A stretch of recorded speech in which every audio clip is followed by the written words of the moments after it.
everyone. Welcome to the Spritely Puck. I'm Nikki, and this is Sanders. Hey guys, how's it going?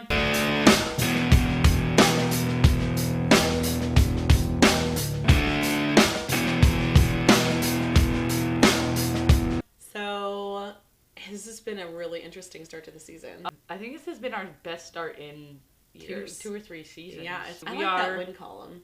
Oh yes, we are 5-1. People, we are 5-1 right now.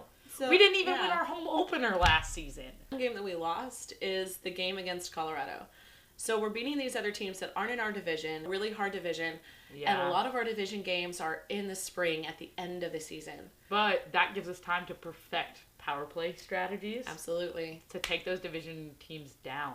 Mm-hmm. I'm really excited about the fact that we came out the gates flying with a shutout at our home opener. Yeah. Niemi, first game of the year as a star, gets 2 assists.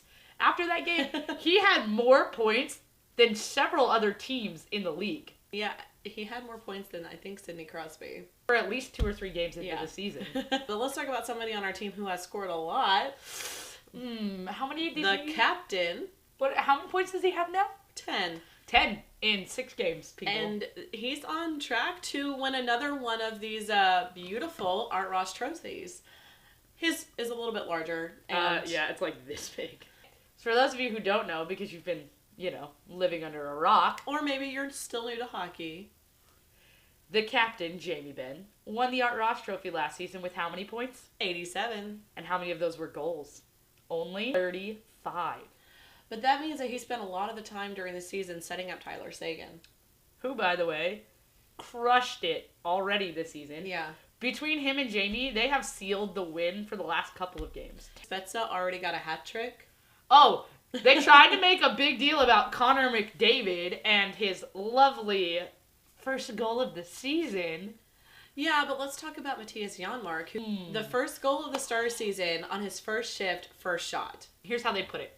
Matthias Janmark scores his first goal as a Dallas Star in his first shift on his first shot during the first period. And then he goes and does it again. Yeah. First shot, first shift, 20 seconds into the first period of his second game. Yeah. Sadly, we lost that game. Yeah. Stupid Colorado.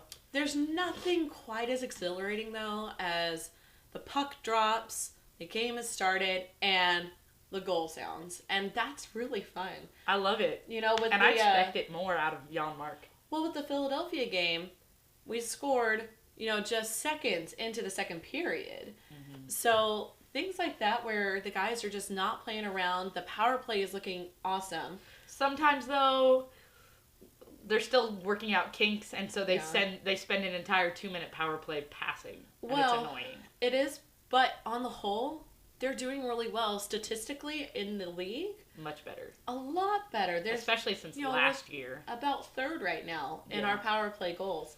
And that's a really good way to start the season. Yep. And I have to say, this point last year, we'd won some, we'd lost some, we had, 2 or 3 losses under our belts. So this is a much stronger start. And for sure. For a team that has taken usually until December to kind of get it together, this is really nice. I'm excited to see our ranking in our division as high as it is. Mm-hmm. And so I hope that we can get that momentum. And like you said, absolutely keep it going and work on the power play, work on some of those things so that when we start playing our division more, we're ready for it. For sure. And, I think for sure having 2 good goalies in net, Niemi is fast and he sees the puck and he can find it almost anywhere. And even when he's being screened, he can still make saves. Right. And all of a sudden, Kari has real competition and he's finally getting it together. And you know what? I think it also is the fact that it was like, hey, Kari, you're not getting the first season start. We have a better concept of a tag team goalie situation than a backup goalie situation. Exactly. So honestly, I'd rather we stick with the 1A, 1B than go 1-2. And here's why. Right now, both of our goalies are seeing tons of success. We only have 1 loss on the season, 6 games in already. Yeah. Our goalies are doing fine with the tag team. I don't think it bothers either of them that one of them starts instead of the other one. Mm-hmm. I think it only may have bothered some of the fans who believe in the hot streak goalie rule. Right. I'm sorry, but we don't have a backup goalie anymore. Well, we have two starters. But that was the problem last season, was they would play Kari till he drowned, and then they would put in our backup. But, and so there was never really any there was never any confidence in that backup goalie, but now the guys do have confidence in this other goalie. Yeah. And I totally agree. I think that having the new goalie coach, having him in there is good. It's good for both of them. It's good for the team as a whole. Yep. And I'm excited to see the next couple of weeks and see what happens. Another player who has just been doing fabulously right now. Hold on, let me guess. Alashensky? Yes! He scored in the first game of the season! He was the second goal in our shutout against the Penguins. Like, I'm sorry, but everybody was like, oh, Hemsky needs to go. Hemsky needs to go. Hemsky's not doing anything. Hemsky waited too long to get his monkey off his back. Well, guess what? The monkey's already off Hemsky's back, and he scored again. And he's gotten several assists on this season already. So, all you Hemsky haters need to calm down.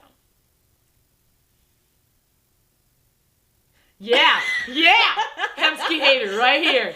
She was totally. I'm not a Hemsky hater. You were totally hating on him over the summer. I'm just a non-supporter. Okay, fine. All you Hemsky non-supporters need to calm down over there.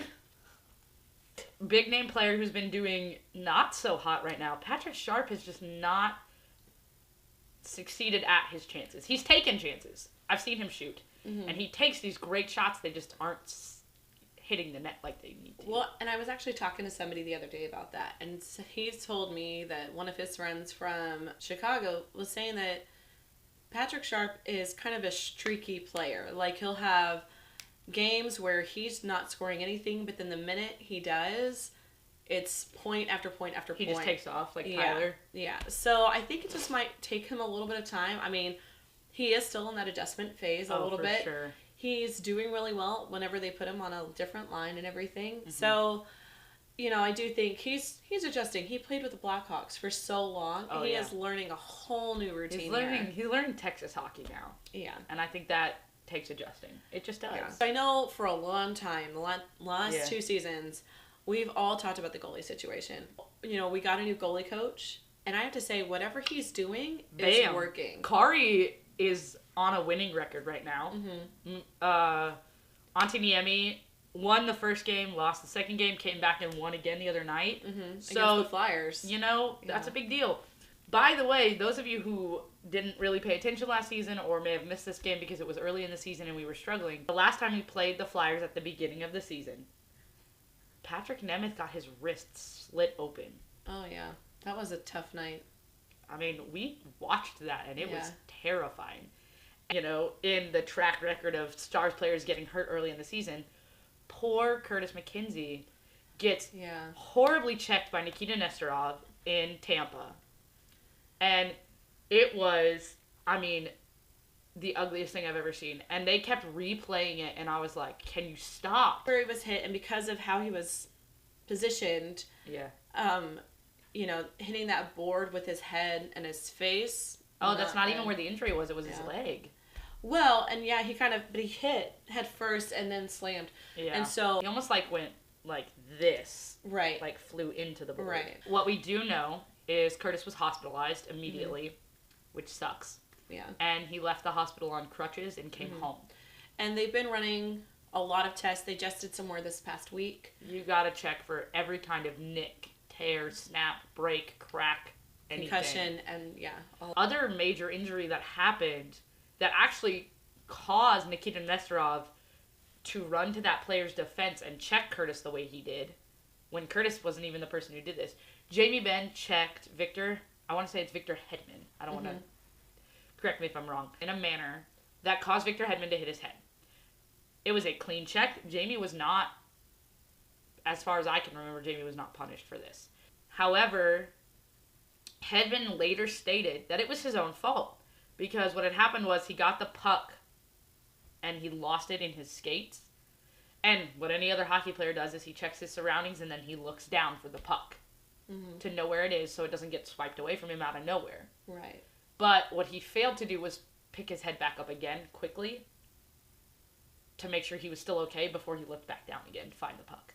And Jamie came in, and Jamie hit him, and his head was down, and he hit his head on the glass. Not on the boards, so it wasn't a boarding call. Right. He hit his head on the glass. Yeah. Which caused Nikita Nesterov to respond in the manner he did. The manner in which he did it resulted in game misconduct. He was ejected from the game. Mm-hmm. Then he had a 2-game suspension following that. Now, some people are calling for more because of how serious Curtis's injury may be. But honestly, this is Nikita Nesterov's actual genuine first offense. He's not a repeat offender. Well, my feeling is that, you know, when you do cause major injury like that, I think it should be longer because Curtis McKenzie could be out for we don't know how long. Exactly. And he is somebody that gets called up very quickly. Yeah. Will fight if he needs to. He is a huge asset to the team. Yeah. And so for him to be out for an extended period of time hurts two teams. It hurts us. It hurts the Texas Stars. And Nesterov in 2 games gets to go back on the ice like nothing happened. And I understand, like, this was his first offense. Maybe he didn't mean to. But I feel like if you cause major injury to a player, you should be suspended for as long as that player is off the ice. You know, we talk about how we have a couple of goons on our team. You know, like Curtis McKenzie, we could probably say is a little goonish. He needs to be. You know, we've got Antoine Roussel, who, if he doesn't get into a fight in the game, it's a little weird. I'm sorry, but that fight... He's so feisty on Did you see... Okay, so one of the Flyers players collided with Roussel. It was a total accident. Mm-hmm. Nothing was hurt. Nobody did anything illegal. He just collided with him. Whatever. The next shift out, Roos gets in a fight. Why? Because one of the Flyers players took it as an immediate offense and said that Roussel was trying to take out his player. And what does he do? He starts a fight with Antoine Roussel. Clearly, he must be new to the NHL or, like, new to playing Antoine Roussel in general because Roos took him down in, like, 6 swings. Yeah. Well, and what I think is funny is it didn't seem like the Flyers had ever heard of Antoine Roussel, but they know now. Yeah, you look at Roussel and he's like a nice guy off the ice. But the second you even think of taking a swing at Roussel, you're done. Bye. Good night. Yeah. I mean, refs know to watch out for him and everything. If you are new to Dallas Stars hockey and you go to a game that's like a Blackhawks game or now a Flyers game even Colorado, you watch the refs. Anytime it looks like something's going to happen, who do they escort off first? Antoine Roussel. Why? Because he's a little feisty. Because he'll take you down, son. You better watch yourself, because Rue will take you out. Yeah, you know... And not on a nice dinner date. I think if Roussel had a mascot, it'd be like the Notre Dame guy. The Fighting Irishman? Yeah. The little leprechaun decking people. But his needs to be a Frenchman, so it needs to be a dude in a beret. Yeah. With a baguette. Yes. Other big Stars news that happened recently. For the 2nd year in a row, this week specifically, almost to the exact day, Tyler Seguin was named one of the top Stars of the week. Yeah. He was number 1 this week last year, and this year he's number 2. Hopefully he stops going down and goes back up to number 1. Yeah, so we had our Halloween ticket giveaway contest. Yep.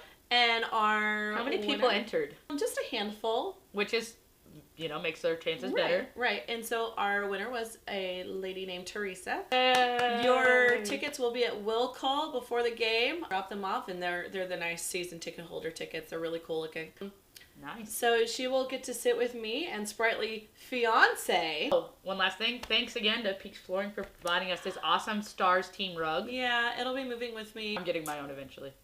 I like it, the cat runs around on it and everything, and all we do is vacuum it and... Yeah, it's stain resistant. It's like one of the best stain resistant carpets they make, actually. Which, when you have an animal, is really helpful. Or kids. I don't have those. No, but a lot of our fans do. That's true. So, we look forward to seeing you guys out at games, watch parties, different Dallas Stars associated events. Yes. Every once in a while, I sneak off to practice. Yeah. You go to practice every once in a while, too. Sometimes, too. So... All right, well, I think that's it. Really? I love it. Maybe you should take yours out of the box. I will take it out of the box when I get my shelf moved into my room in my new apartment. Oh, word. I gotta have a safe place to keep it. Yeah, I feel like I'm gonna get a glass case and put it in my new place when I move. Okay. Just Then kidding. I can't do this anymore. You're right. I'm probably gonna stick it next to the frame. Next to my Jamie and Tyler framed photo. You should get a shadow box to put it in there. Yeah. Is this awkward yet? Alright, everyone. Thanks for watching the Spritely Puck, and we'll see y'all later. Bye. Have you ever noticed these creepy faces? Yeah. Who is that? I think it might be Art Ross. That's probably true. But it's kind of creepy looking in the plastic one. I feel like it probably looks more normal on the big one. Was he a flyer? Because he looks like a pirate. He does. He does. It looks like there's like this thing hanging off his face that's not a beard. It's like a door knocker. That's what I was thinking. Okay. Maybe it's like handles to hold the trophy. Oh, you know, when it was small. have you ever seen that movie Muppet Christmas Carol? Yes. Where like the old man, the doorknob thingy turns into a face, and that's what that's that reminds creepy. me of.